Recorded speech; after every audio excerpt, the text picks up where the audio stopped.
In this quick tutorial, I am going to show you how to force stop apps on Android phone. So let's jump right in. First of all, take your phone, then open the settings page. Once you are in the main settings page, scroll down to the very bottom, look for the apps or application option. Once you found them, click to open it.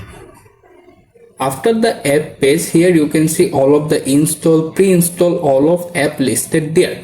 Scroll down a little, find the specific app you want to force stop. For example, I am force stop all currency convert. So click on the name to open it. After the app info page is open, look at the bottom menu bar. Here you can see various options, but you can look for the bottom right corner. Find the force stop option, click on them. After that, confirm by tapping OK. And that's it, how you can easily force stop apps on your Android phone. If you found this guide will help you, please subscribe my new channel. Also like this video, if possible to share it with your friend. Bye, take care guys.